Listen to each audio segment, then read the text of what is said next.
Hey everyone, how's it going? So in this video, we're going to talk about bug Fables Team Snakemouth and pose the question on which of the three bugs is the best member of Team Snakemouth in combat.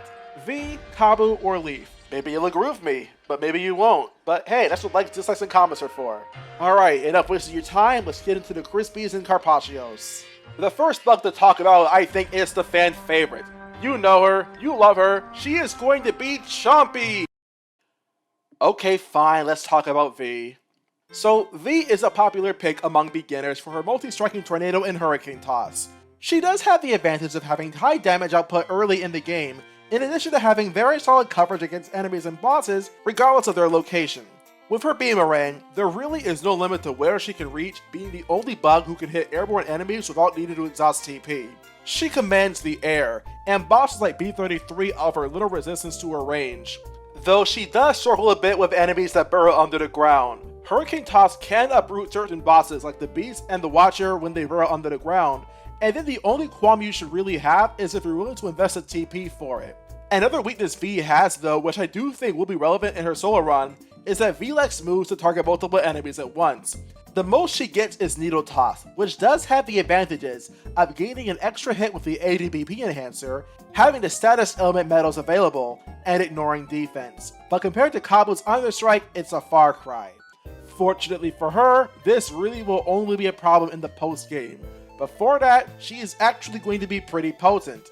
She will have issues with Spooter with the assistance of his Anichas, but she otherwise has an easy time buffing herself and then striking hard. If she wanted to, she can also cut defensive heavy throw and exploit a mechanic where her Hurricane Toss can hit even harder against enemies with natural defense points. This will be handy against bosses with natural defense power, like Venus Guardian and Ultimax Tank. The only moves V has that won't be very useful are her secret and sharing stash really. The former because there's no restriction beyond your item limit, and poison is actually super abusable even without weak stomach. And the latter because, well, Leif and Kabu are not going to help V anyway, and it's a very expensive move in its own right, so forget it. V's Eagle gives her the moxie to go mano a mano with any monster that gets in her way. Only now, she gets her chance to show this world what she's made of. Time to flex the skills that pay the bills. Second up to make the cut is Kabbu. Kabbu is very solid. He does the best against enemies with defense, which is reflected in his basic attack, which powers up against enemies with natural defense power, as well as every skill he uses involving his horn. Thanks to his horn, he also can flip enemies over, reducing their defense, but that property won't be as useful when he's alone, because enemies get back up and attack once their turn rolls around. He's much more limited in range, with his basic attack only being able to strike what's directly in front of him and on the ground. This forces him to be overly reliant on items in Pebble Toss early game and when dealing with bosses like B-33 and Venus Guardian. It also means he likely will need to rely more on items or TP for bosses like Broodmother, but by then he'll have access to better attacks. He also needs TP to hit enemies that constantly will be behind other enemies, including bosses like Devourer or Peacock Spider with their fly traps or jumping spiders. This is amended though by the fact that Kabu learns his most important skills like Understrike around Chapter 4. Understrike and Boulder Toss both are strong and help patch up Kabu's biggest weakness, namely being able to hit enemies in the air, but it also helps with striking enemies under the ground too. Unfortunately, Kabu also has by far the weakest overall damage output compared to V or especially Leif, only being able to hit twice as opposed to 4 times with Ice Rain, which maintains static damage, even scoring occasional critical hits by occasionally freezing, or V's potential 5 hits thanks to the ADPP enhancer leaves Kabu in the dust. It's really only amended by the fact that he ignores any and all defense whether or not you're an Anichas or your Stratos. And unlike V, he can hit multiple targets with it, unlike V with her Needle Pincer. And unlike Needle Toss, it isn't nearly as easy to block by being a big target in the front. But in terms of raw power, he isn't going to hit any harder. Kabu, however, is very good at staying alive, much better than either V or Leif for that matter, as he has the unique property of having 2 extra HP over either of the two, so he can hold out longer. And the Meadow Super Block Plus and Spiky Bod actually give him an excellent defensive advantage too, where good blocking helps him rack up damage much faster even when he is not attacking directly.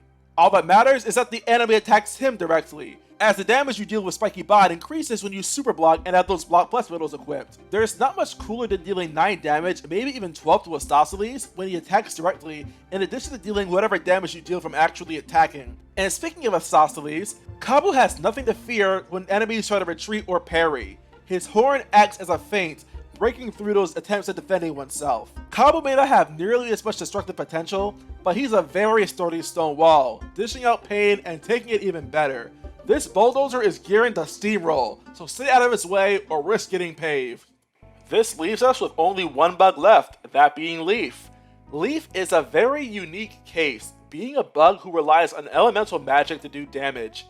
His basic attack allows him to reach underground foes without needing TP, in addition to grounded enemies and bosses regardless of their positioning.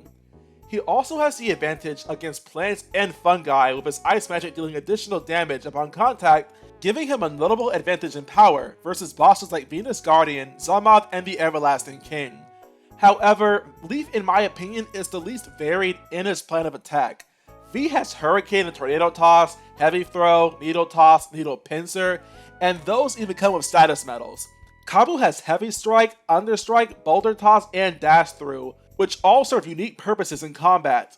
Leif is limited to only like 3 different skills, ranging from Icefall, Frigid Coffin, and Ice Rain. He gets a lot of status moves, but the only one really worth using is Bubble Shield Light.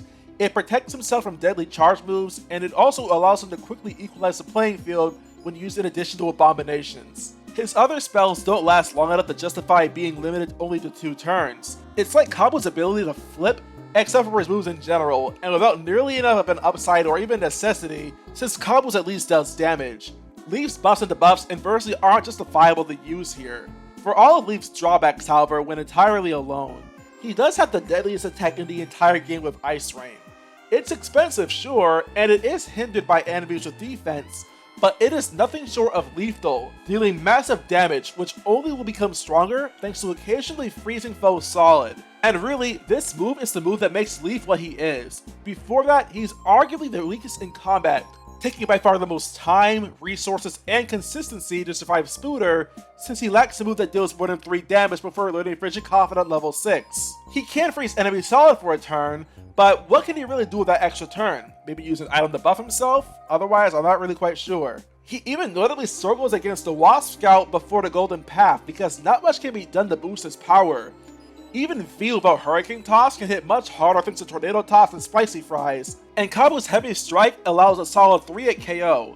Leif's Icefall is not a viable alternative, but at least he has no issues hitting enemies out the gate since Icefall and his basic attack give him perfect coverage. All in all, Leif is a very specialized fighter. His power is below average before the end of Chapter 4, and he has no skills to ignore defense, but his prowess when Ice Rain is available to him is awe-inspiring. He's also easily the most cool member of Team Snakemouth, in more ways than one. And now, it is time for the girl, the myth, the legend, Champion. Her power, unsurmountable. Her coolness factor, over 9,000. Her style, positively pink. Her variety in combat, well shoot, she has a total of 5 ribbons and leverages the support of her Auntie V, Uncle Kabu, and Papa Leif with a plume. How will the world of Bulgaria fare against her powerful petals? Why not click and watch the video on screen right now and see for yourself?